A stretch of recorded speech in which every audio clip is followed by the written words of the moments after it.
Et bonjour à tous. Bonjour à ceux qui nous écoutent aussi directement en ligne. Un beau chant, hein? La mort et le péché n'a plus de pouvoir. Et quel vraiment beau message de l'Évangile. C'est ça le message de l'Évangile. Eh bien, je vais commencer avec une question. Quelle est la raison numéro un?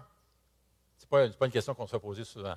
Mais quelle est la raison numéro un que votre bouche a été créée? Eh bien, un homme du nom de Jimmy Evans a fait l'observation suivante. Il dit, « Votre bouche a été créée par Dieu, pour le louer, l'adorer et l'aimer. » Eh bien, c'est le message qu'on va voir ce matin dans cette dernière portion du livre aux Hébreux. Comme ça a été annoncé ce matin, nous terminons la série ce matin. On tombe dans l'Hébreux chapitre 13. Et puis, dans cette belle série, une vingtaine de messages, de discours que vous pouvez avoir, vous pouvez regarder directement en ligne si jamais vous avez manqué quelques discours. Et puis, avec le thème « Jésus meilleur que tout ». Eh bien, j'aimerais commencer en lisant justement la portion des Écritures qu'on veut regarder ce matin. Alors, Hébreux chapitre 13. Si vous avez votre Bible avec vous, je vous encourage à tourner avec moi et on va lire ensemble les 6 premiers versets. D'accord? Donc, Hébreux 13, versets 1 à 6. Persévérez dans l'amour fraternel. N'oubliez pas l'hospitalité, car en l'exerçant, certains ont, sans le savoir, logé des anges. Souvenez-vous des prisonniers comme si vous étiez prisonniers avec eux, et de ceux qui sont maltraités comme si vous étiez dans leur corps. Que le mariage soit honoré de tous et le lit conjugal épargné par la souillure. Ceux qui se livrent à l'immoralité sexuelle et l'adultère, Dieu les jugera. Que votre conduite ne soit pas guidée par l'amour de l'argent. Contentez-vous de ce que vous avez. En effet, Dieu lui-même a dit, « Je ne te délaisserai pas et je ne t'abandonnerai pas. » C'est donc avec assurance que nous pouvons dire, le Seigneur est mon secours. Je n'aurai point peur de rien. Que peut me faire un homme? Eh bien, prions. Seigneur notre Dieu, ce matin, alors qu'on termine ce magnifique livre, quelle richesse, quel beau trésor on a découvert à travers cette série. On te prie ce matin que tu puisses parler à nos cœurs et que tu puisses, par ton Esprit Saint, illuminer les yeux de notre cœur afin qu'on puisse voir et entendre ta voix parler à travers ta parole. Cette parole qui est inspirée, une inspiration verbale, plénière. Alors merci de nous avoir laissé cette lettre d'amour pour nous faire te connaître, pour te révéler à nous. Alors nous te prions que tu puisses nous bénir ensemble ce matin. Au nom de Jésus. Amen. Eh bien, pourquoi avons-nous été créés? Pourquoi avons-nous été sauvés? Un terme qu'on va retrouver plus d'une fois dans le Nouveau Testament qui parle de ceux et celles qui ont placé leur foi en Jésus-Christ. Mais pourquoi nous avons été sauvés? Bien, nous sommes un peuple qui adore. L'auteur Samuel Atzakortian, dans son livre « Créé pour adorer Dieu », a dit, « Le premier objectif du salut en Jésus-Christ n'est pas seulement de nous sauver, mais aussi de nous permettre de retrouver notre communion avec Dieu et d'être à nouveau en mesure de l'adorer. » Et c'est pourquoi nous avons été rachetés. Nous sommes un peuple mis à part pour la louange de Dieu. La Bible dit clairement que nous étions perdus dans notre péché, destinés au jugement. Mais à plusieurs reprises, à travers cette série du livre aux Hébreux, ce que nous avons vu, c'est que ce livre nous rappelle la bonté de Dieu lorsqu'il nous a envoyé son Fils pour nous. Quelle démonstration d'amour en ce qu'il a envoyé son propre Fils unique mourir sur la croix pour nous, là où il a déversé son sang pour nous afin de nous laver de toute souillure, de tout péché, afin de nous accueillir dans sa présence. D'ailleurs, l'auteur du livre aux Hébreux nous a montré que par Jésus, notre Sauveur, nous avons maintenant accès dans la présence même de Dieu, être en communion intime avec Dieu par la foi. Et un jour, on va pouvoir profiter pleinement et à la perfection de cette communion et cette intimité avec Dieu. Et à cause de cela, à cause de tout ce que le Seigneur a fait pour nous, nous sommes appelés à être un peuple qui l'adore. Nous voulons lui offrir notre adoration. Hébreux 12, 28, ça c'est justement le chapitre qui précède le chapitre 13. Ça dit ceci, c'est pourquoi, puisque nous recevons un royaume inébranlable, attachons-nous à la grâce qui nous permet de rendre à Dieu un culte qui lui soit agréable. Alors, on veut rendre à Dieu un culte qui lui soit agréable avec respect et piété. Notre Dieu est en effet un Dieu, un feu dévorant. Nous sommes appelés à adorer notre Dieu. Et on peut se poser la question qui nous vient à l'esprit dans ce temps-là, c'est, mais comment on fait ça? Comment on adore Dieu? Qu'est-ce que ça signifie, ça, offrir nos louanges et adorer Dieu? Ça semble être abstrait. Est-ce que c'est chanter le dimanche matin? Est-ce que c'est ça, adorer Dieu? Bien, c'est certainement l'une des plus belles manières que l'on puisse offrir à Dieu notre adoration, c'est vraiment par le chant, par l'adoration et la louange. Mais ça ne suffit pas, ce n'est pas juste ça. On ne vient pas simplement dans la présence de Dieu lorsqu'on se met à chanter. Non, on est continuellement dans la présence de Dieu grâce à Jésus et grâce à l'Esprit Saint qui vit en nous, qui habite en nous. Alors, si on appartient à Dieu, si on a placé notre foi en Jésus-Christ, et si nous avons la foi en Jésus pour avoir la vie éternelle, nous sommes dans sa présence 24 heures sur 24, 7 jours sur 7. Alors, nous sommes appelés à l'adorer à chaque moment, toute la semaine. Alors, comment l'adorer?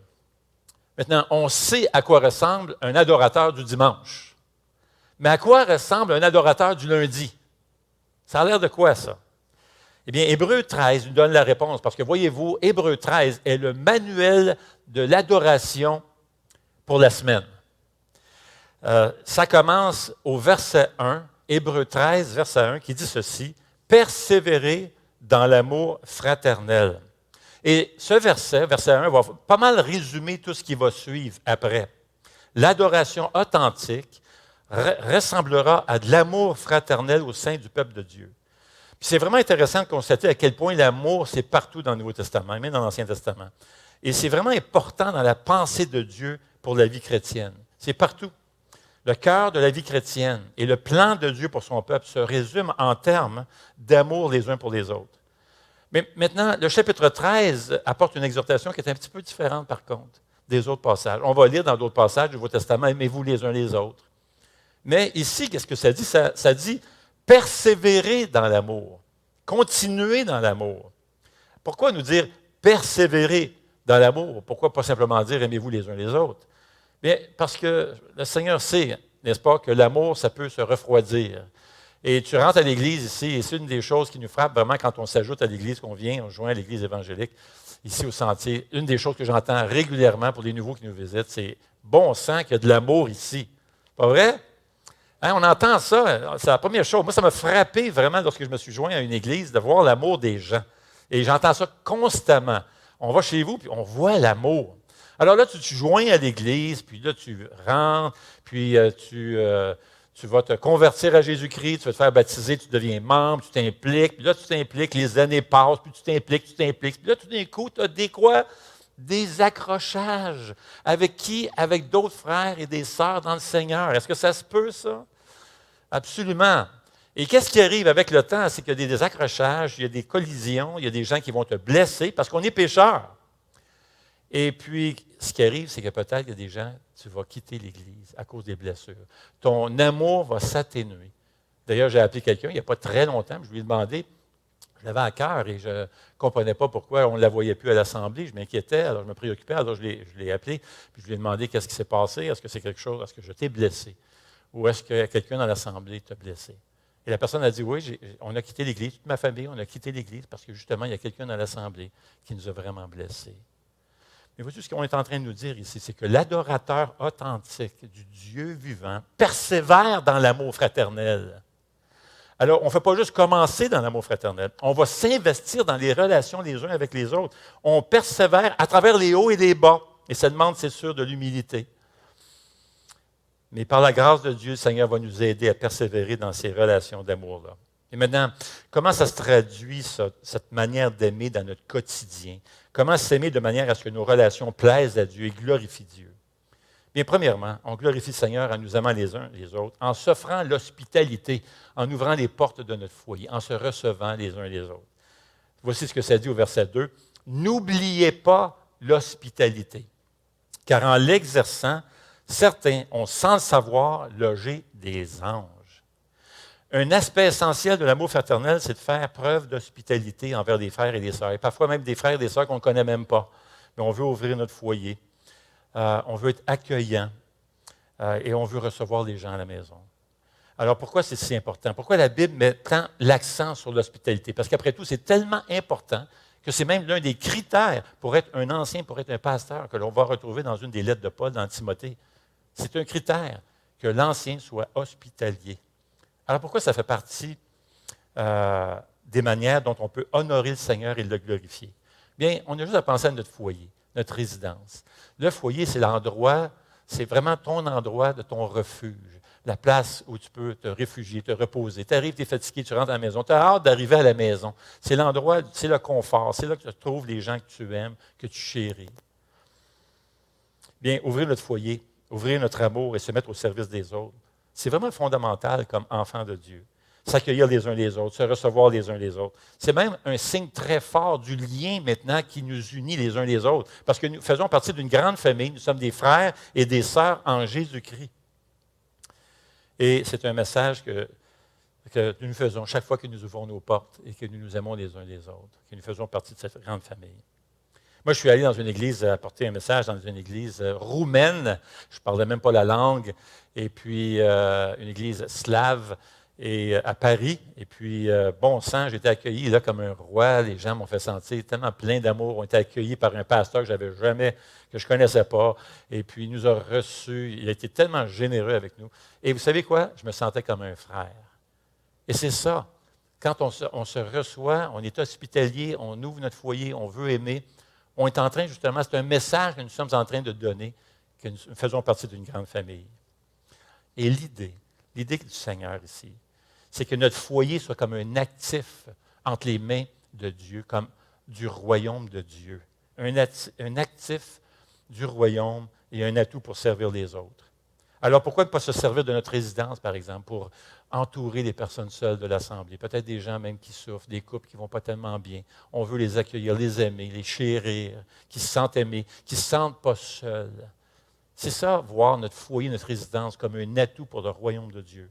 En d'autres mots, c'est comme si le Seigneur nous disait que ta maison soit un lieu de refuge et de bénédiction pour les autres.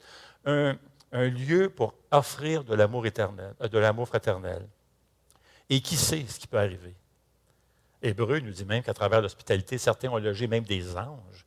Maintenant, ça, c'est vraiment particulier. C'est fascinant, toute la doctrine des anges. Il y a même un livre, un classique de Billy Graham, si vous ne l'avez jamais lu, c'est vraiment inspirant. Les anges, agents secrets de Dieu. J'espère que vous avez lu ce livre. C'est tellement édifiant, des témoignages incroyables. C'est vraiment beau. Mais c'est fascinant, ça. Et on ne connaît pas beaucoup de détails sur les anges dans les Écritures. Ce n'est pas comme si on avait plein de détails. Mais c'est un bon rappel ici dans ce passage que les messagers célestes sont bel et bien réels et ils sont actifs dans le monde. Et on ne sait pas exactement comment ils agissent, mais c'est là. Mais le point ici, c'est tout simplement que l'hospitalité, c'est important. Le point aussi, c'est qu'on ne sait pas exactement ce que le Seigneur peut faire et qui il va envoyer chez vous. Peut-être que tu ouvres ton foyer pour bénir quelqu'un, faire du bien à quelqu'un, mais en fait, c'est un rendez-vous divin que Dieu avait préparé afin de te bénir et te faire du bien. Combien de gens, nous autres, des fois qu'on a reçus à la maison, ils sont venus, et nous, on voulait les aimer, leur offrir la nourriture et tout ça, pour finalement, au bout de soirée, c'était nous. Il y avait, à travers les discussions, Dieu a parlé à mon cœur, a corrigé des pensées peut-être erronées que j'avais, et cette personne-là est devenue une bénédiction pour moi. Alors que c'est moi qui voulais offrir cet accueil. Et c'est un peu le message ici que le Seigneur nous laisse. On glorifie le Seigneur, en nous aimant les uns les autres, en offrant l'hospitalité, mais aussi en se rappelant des chrétiens persécutés. Vous savez, ce livre aux Hébreux a été écrit à des chrétiens, à plusieurs chrétiens qui souffraient de persécutions, qui se faisaient mettre dehors des synagogues et même perdaient leur emploi parce qu'ils avaient placé leur foi en Jésus. Et ici, nous voyons au verset 3, « Souvenez-vous des prisonniers comme si vous étiez prisonniers avec eux, et ceux qui sont maltraités comme si vous étiez dans leur corps. » Il est question ici de persécution chrétienne, des chrétiens qui se font mettre en prison en raison de leur foi. Et c'est ce qui arrivait. Et on fait partie de l'Église universelle. On est une grande famille à travers le monde. Et même si c'est des chrétiens qu'on ne connaît pas à l'autre bout du monde, on ne veut pas fermer les yeux pour ne pas être sensible à ces chrétiens qui souffrent. On veut vraiment prier pour eux et on veut intercéder pour eux. Et si on peut aider, on veut le faire. Il y a un mois, un rapport est sorti, un rapport très choc qui a été publié par le Korea Future Initiative au sujet de la persécution religieuse en Corée du Nord. Et c'est un recueil de 117 témoignages qui ont été recueillis pendant plus de 7 mois de survivants, des témoins, mais aussi des auteurs de persécution. Le rapport dénonce des arrestations, détentions, interrogatoires arbitraires, punitions des membres de famille, torture, agressions physiques soutenues, violences sexuelles et même exécutions. Le rapport est ponctué d'extraits très glacés de ces témoignages. Écoutez bien quelques-uns de ces témoignages de gens qui ont passé par la souffrance. Voici ce qu'il dit. « Quand j'étais au centre de détention provisoire, les agents correctionnels ont fait pendre les femmes aux barres d'acier comme des singes. C'était tellement inhumain et humiliant. J'ai été tellement battu en prison, les barres d'acier des prisons nord-coréennes sont épaisses. Les officiers attrapent vos cheveux et vous cognent la tête contre les barres d'acier. Ils inclinent le cou d'une personne vers l'arrière. Ils mélangent la poudre de poivre rouge dans une bouilloire et versent l'eau dans les narines. Au début, ils vous tiennent fermement en vous attachant par l'arrière, en éternuant et en toussant, vous dites de fausses déclarations sur des choses que vous n'avez jamais faites. L'organisation Porte Ouverte rapporte qu'au cours de la dernière année, plus de 3000 chrétiens ont été tués en raison de leur foi. 10 000 bâtiments comme des églises ont été attaqués. 4 000 chrétiens ont été arrêtés sans procès.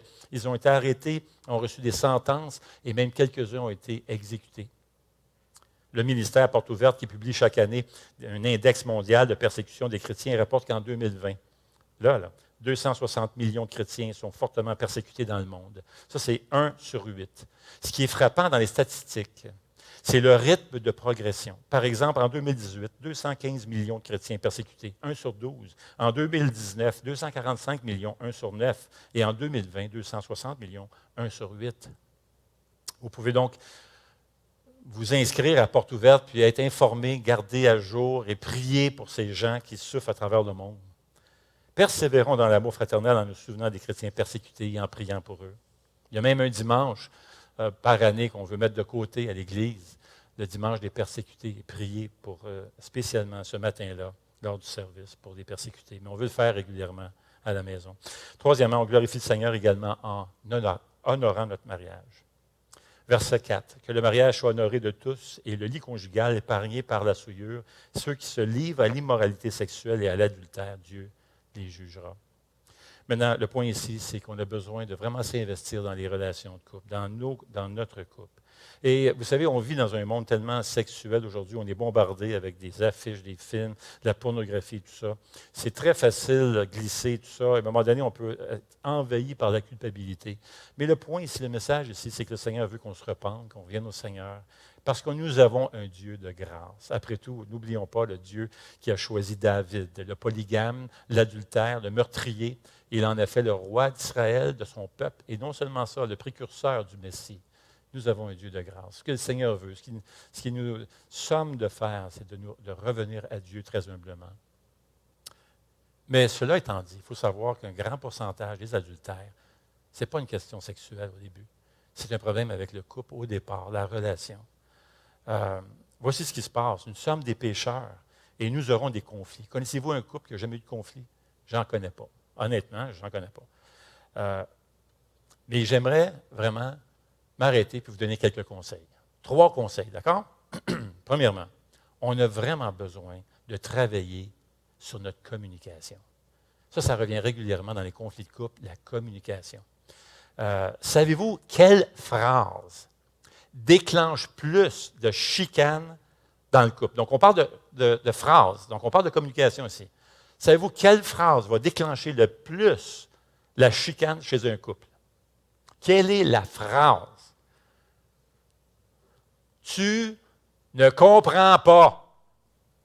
Aïe, aïe, aïe, aïe, aïe, hein? Ça, c'est frustrant, ça. Tu ne comprends pas. Puis ça parle d'un problème de communication ici.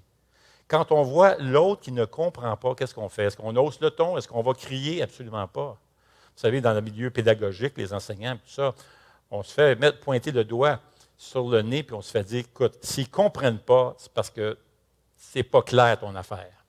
Donc, il faut assumer cela. Il faut reformuler ce qu'on dit jusqu'à temps que ça soit clair, avec douceur, avec humilité et tendresse. On veut chercher à mieux s'exprimer. Deuxième conseil que j'aimerais vous donner, et ça, c'est tellement clé, c'est important. Savez-vous que 69 c'est quasiment 7 sur 10 de nos conflits, c'est simplement une préférence personnelle. C'est juste ça.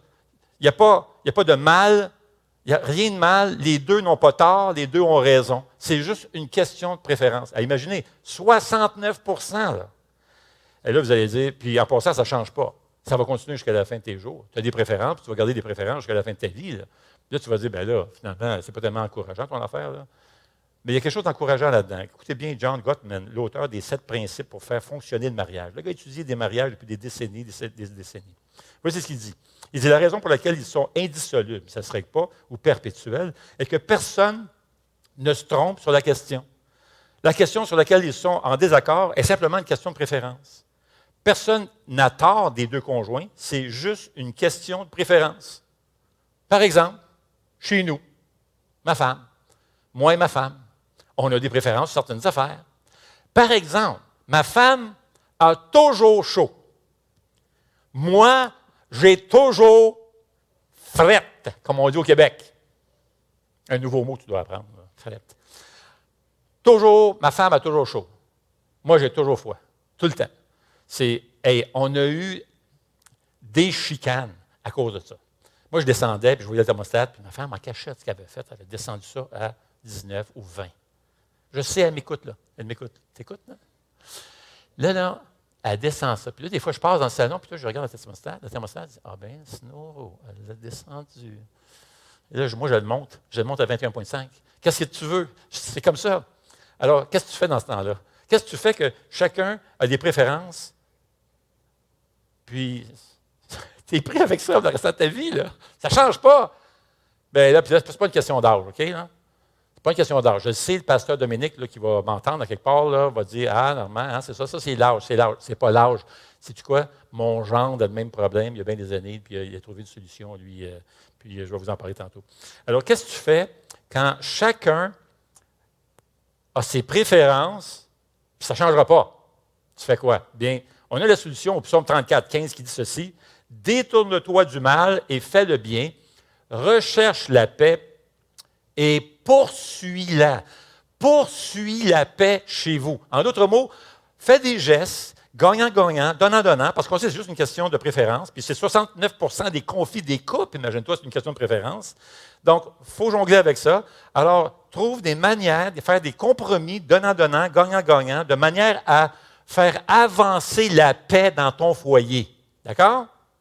Qu'est-ce qu'on a fait, nous autres? C'est pas réglé. On travaille là-dessus, c'est pas réglé. Là. C'est work in progress. Il y a encore des conflits un petit peu chez nous, mais ça s'en vient. Mais on a fait des compromis. Ma femme, par exemple, va comme encaisser un peu la chaleur de temps en temps. Mais elle fait son bout de chemin. Et moi, j'ai trouvé des trucs. Par exemple, quand je me couche le soir, je vous dis, quand je me couche le soir, bon, j'aimerais bien avoir 3-4 couvertes de laine sur moi. Ça ne marche pas, ma femme va avoir trop chaud. Alors, qu'est-ce qu'on a fait? Moi, j'ai une robe de chambre que j'ai achetée, je pense que c'est 5 000, je ne me souviens plus où. Une robe de chambre comme une grosse serviette, puis c'est long, c'est quasiment aux chevilles. Là. Je prends littéralement, je voulais l'emmener ce matin, je me disais, on n'aura pas le temps. Fait que écoute, je prends ma robe de chambre, j'ai tous les draps, là. J'ai les draps, j'ai la couverte, j'ai tout. Je prends ma robe de chambre, je la mets jusqu'ici. Oh, que c'est bon. Et là, j'ai un problème, j'ai froid aux pieds. Qu'est-ce que tu fais, tu as froid aux pieds? Et hier soir, par exemple, je me couche, puis mes pieds, c'était de la glace. J'ai lu à quelque part que je pense que le médecin qui disait, si tu te couches et tu as tes pieds froids, tu vas mal dormir. Fait que c'est important d'avoir la température de la pièce. Mais là, moi, j'étais glacé, glacé. Fait que là, ce que je fais, je suis couché de côté. Je me colle à ma femme, à la jambe de ma femme. Ma femme est chaude. Chaude, c'est brûlant. Elle dit, oh, que ça fait du bien. Fait que là, je colle l'autre pied. Mais là, j'étais comme, ben là, je ne peux pas passer toute la nuit comme ça. Fait que là, elle me demande, OK, Normand, puis, regarde, ben, moi, ça me fait du bien. Elle dit, Normand, c'est bon, reste de même. Elle me demande, toi, ça doit faire du bien, c'est chaud, puis tout. J'ai dit, ouais, mais j'ai dit, par-dessus mon pied, c'est froid. Elle me retourne d'abord, elle me regarde, elle me dit, va mettre des bas. J'ai appris ça de mon gendre. Mon gendre en vingtaine. OK, Pasteur Dominique, là, je ne sais pas ce que tu es, là. C'est pas une question d'âge. Mon gendre, dans la vingtaine, portait des bas pour dormir. Moi, je trouvais ça bizarre. Je dis, porte des bas pour dormir. Tu parles d'une affaire, toi. Mais sais-tu quoi? Ben là, quoi, G, t'es pas d'accord, hein? Pas en tout, hein? Mais sais-tu quoi? Ça m'aide à m'endormir. Mais là, j'ai un problème parce qu'en plein milieu de la nuit, j'ai très, très chaud. C'est comme, c'est un cercle vicieux, il n'y a rien, on s'en sort pas. Mais c'est ça, c'est que tu fais un bout de chemin. Tu fais des compromis. Pourquoi? Pour faire avancer la paix dans le foyer. Bon, ce n'est pas tout à fait réglé parce qu'il y a un gros, gros problème qu'on n'a pas encore réglé, c'est dans la voiture. Ah, ça, c'est tough. Tu as bien beau avoir un thermostat à droite, un thermostat à gauche. Moi, ça me prendrait un mur entre nous deux, tu sais, mettre ça à très chaud, 27 de mon bord, puis 19 ou 18 ou 17 de son bord, mais ça ne marche pas. En tout cas, un autre conseil, troisième conseil, abordez vos conflits le plus tôt possible. Plusieurs études, et d'ailleurs c'est même dans la Bible, hein, ne va pas te coucher en colère, des études ont démontré, une vaste étude a montré que les couples qui restaient ensemble plus longtemps et qui ne se séparaient pas, qui ne se divorçaient pas, etc., discutaient généralement de leurs disputes presque immédiatement après qu'elle ait eu lieu. Et lorsqu'ils le faisaient, faites attention, lorsqu'ils le faisaient, ils s'approchaient généralement l'un de l'autre avec un esprit ouvert, en assumant la responsabilité de leurs actes. En d'autres mots, si je suis responsable de 30 pour le conflit, bien, je vais assumer 100 de mon 30 Et troisièmement, ils écoutaient les sentiments de leur partenaire. Maintenant, il y a 4 prérequis là-dedans. Premièrement, il faut que tu ouvres ton cœur. Il faut vraiment que tu sois humble et tu ouvres ton cœur. Tu ne peux pas comme être fermé et tout ça, parce que sans ça, ça rend l'autre personne sur la défensive et tout ça. Il faut que tu ouvres ton cœur. Deuxièmement, il faut pratiquer une bonne écoute. C'est quoi une bonne écoute? Eh bien, une bonne écoute, moi, je me rappelle de plusieurs années, j'ai suivi un cours, ça s'appelait Atelier de formation, communication et résolution de conflits. Et puis, je ne l'ai pas avec moi, je dois vous l'emmener. Là, il y a une diapo ici qui va suivre, là, qui montre le tapis. Ça, c'était le professeur, nous avait pris comme 2 gros tapis, là, comme ça. Là. Puis, celui qui écoute, il devait être debout sur le tapis. Puis, c'est la personne qui parle devait être debout sur l'autre tapis. Alors, c'est le tapis de celui qui parle, puis le tapis de celui qui écoute. Hey, écoute, on était une trentaine dans la classe, puis tout ça. Puis tu n'as pas le droit de parler, sinon juste refléter ce que l'autre vient de dire. Puis tu ne dis pas, je t'ai compris. Ah, je te comprends donc. Ah oui, je te comprends. Non, tu dis, est-ce que je te comprends? Si j'ai bien compris. Et là, tu répètes, tu reflètes. On appelle ça refléter.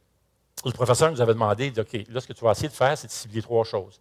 L'expérience que la personne te raconte, son émotion, comment est-ce que ça sentait face à cette expérience-là, et son comportement. Alors, sa réaction face à cette expérience-là, et comment il se sent. Et là, il fallait essayer de définir en une phrase le problème avec ces 3 éléments-là. Et laissez-moi vous dire que c'était difficile. Parce que de temps en temps, tu es là, tu écoutes, puis là, tu veux comme. Non, c'était pas de même. Puis, c'est vraiment difficile. Et ça prend beaucoup, beaucoup d'humilité. Mais il faut se pratiquer. C'est difficile d'avoir une bonne écoute, mais il faut se pratiquer parce que c'est tellement, tellement important. Voici ce que Jacques 1,19 dit. Ainsi donc, mes frères et sœurs bien-aimés, que chacun soit prompt à écouter, lent à parler et lent à se mettre en colère. Alors, on ouvre notre cœur à l'autre. On travaille fort à développer une bonne écoute. Et troisièmement, on cherche à comprendre son conjoint. En d'autres mots, on l'étudie. On cherche à comprendre comment elle voit son monde et le monde, ce qu'elle vit, le monde à travers ses yeux, dans le fond. Quatrièmement, on règle nos conflits comment? À genoux. On met ça dans la prière. Alors, prendre soin de notre mariage glorifie vraiment le Seigneur, car c'est en cherchant, on cherche à persévérer dans l'amour quand on fait ça. Et une autre façon de le glorifier, le Seigneur, c'est en vivant dans le contentement. Verset 5 dit ceci, que votre conduite ne soit pas guidée par l'amour de l'argent. Contentez-vous de ce que vous avez. En effet, Dieu lui-même a dit, « Je ne te délaisserai pas, je ne t'abandonnerai pas. » C'est donc avec assurance que nous pouvons dire, « Le Seigneur est mon secours. Je n'aurai peur de rien. Que peut me faire un homme? » Il y a un contraste vraiment intéressant ici avec le verset 1. C'est bizarre que juste là, on shoot ça comme ça. Faites attention à l'amour de l'argent. Puis le verset 1, ça dit « Persévérer dans l'amour fraternel. » Vous voyez le contraste ici? L'amour fraternel, l'amour de l'argent. Il y a une raison pour rester ensemble. Ce n'est pas par hasard, Dieu a fait ça, parce que Dieu sait que quand tu t'investis, et le problème n'est pas l'argent, le problème c'est avec l'amour de l'argent. Et lorsque tu es en amour avec l'argent, que tu veux toujours en faire plus, tu n'en as jamais assez, qu'est-ce que ça fait? Ça va faire un bris, tu vas rentrer en collision dans tes relations, ça va endommager les relations. Parce que tu vas t'investir à vouloir toujours faire plus d'argent, puis tu vas être difficile, dur, lorsqu'il y a des dépenses et tout ça, tu veux t'enrichir, tu vas mettre tes énergies, ton temps, tu vas t'investir dans ce qui va produire plus d'argent plutôt que de favoriser l'amour fraternel, plutôt que de t'investir dans ton mariage, plutôt que d'être sensible aussi aux gens persécutés, tout ça. Veux pas. C'est une question d'énergie, puis de passion. Alors, le contentement. Maintenant, on sait que l'argent est un des sujets de conflit avec les couples. Et le Seigneur dit, ne tombez pas en amour avec l'argent. Moi, c'est comme un gars, le fils d'un père qui envoie un message à son père. Il étudiait assez loin, puis il dit ceci, « Cher père, l'école est super, je me fais plein d'amis et d'études fortes. Je ne pense à rien que je pourrais avoir besoin, alors fais juste m'envoyer une carte, car j'aimerais bien avoir de tes nouvelles. Avec amour, ton fils. » Quel est le message tellement subtil à l'intérieur de cette lettre-là? Et alors, son père a voulu lui donner une leçon, vraiment un enseignement. Il s'en est servi comme pédagogie. Alors, voici ce qu'il répond. Alors, prochaine slide. « Cher fils, je sais que l'astronomie, l'économie et l'océanographie sont assez pour garder, vous avez compris, $0, occuper même un très bon étudiant comme toi. N'oublie pas que la poursuite de la connaissance est une noble tâche et tu ne peux jamais assez étudier. Avec amour, ton père, un signe de piastre, gros zéro. Combien le fils a reçu? Un gros zéro. Mais c'est ça, l'amour de l'argent. L'amour de l'argent peut facilement nous distraire et nous faire agir avec un manque d'amour envers les autres. On va être de très pauvres amis pour des frères et des sœurs dans le Seigneur parce que toute notre énergie, notre passion va aller là.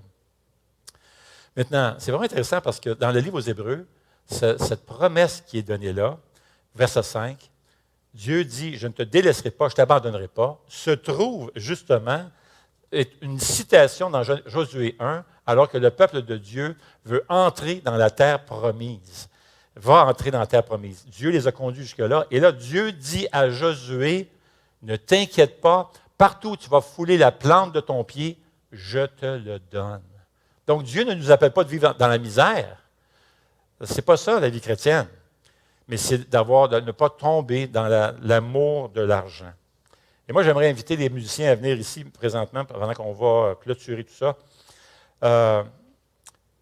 Dieu ne promet pas de grandes richesses ici sur terre, mais il nous prépare tout un héritage. Parce que le chapitre juste avant parle de cette cité céleste qui nous attend, que Dieu a préparée. Alors, l'auteur est en train de nous dire, fais confiance à Dieu. Tu ne peux même pas t'imaginer tout ce qui t'attend au ciel que le Seigneur a préparé. Lorsqu'on va voir tous les trésors au ciel que le Seigneur aura préparés, toutes les épreuves, les douleurs, les souffrances qu'on a reconnues ici sur terre vont tranquillement s'atténuer, disparaître. Et à mesure que l'on connaît Dieu, on connaît comment il est et qu'on réalise quel point il est bon, miséricordieux, qu'on réalise sa fidélité, sa patience, sa générosité, on commence à découvrir le contentement. Dans son livre « Plaisir de Dieu », John Piper dit ceci, « La présence de l'Esprit de Dieu dans notre vie étanche la soif. » Cette soif qu'on a toujours en dedans pour avoir plus. Eh bien, le Saint-Esprit qui vit en nous étanche la soif exacerbée de notre âme et fait de nous des fontaines où d'autres peuvent trouver la vie. Et là, on pourra dire avec assurance ces paroles qui proviennent du psaume 118, cette citation au verset 6 d'Hébreux 13. « Le Seigneur est mon secours. Je n'aurai peur de rien. Que peut me faire un homme? » Bien-aimés, apprenons à adorer Dieu en toutes les circonstances de la vie, à louer notre Dieu, à l'aimer de tout notre cœur parce qu'il est bon. Et comme on l'a vu tout au long de cette série, parce que Jésus est meilleur que tout. Prions le Seigneur. Eh bien, Seigneur, nous te louons de ce que tu es un Dieu digne de louange, à la fois parfaitement bon et incroyablement glorieux. Nous te remercions également, car te louer est pour nous une source de guérison. Cela clarifie notre vision des choses, change notre perspective, fortifie notre cœur et produit une joie indescriptible et qui va en grandissant avec l'aide de ton Esprit Saint. Te louer, t'adorer, c'est remplir notre cœur lourd du ciel. Aide-nous à te voir tel que tu es, Seigneur, pour que nous te louions comme on devrait. Au nom de Jésus. Amen.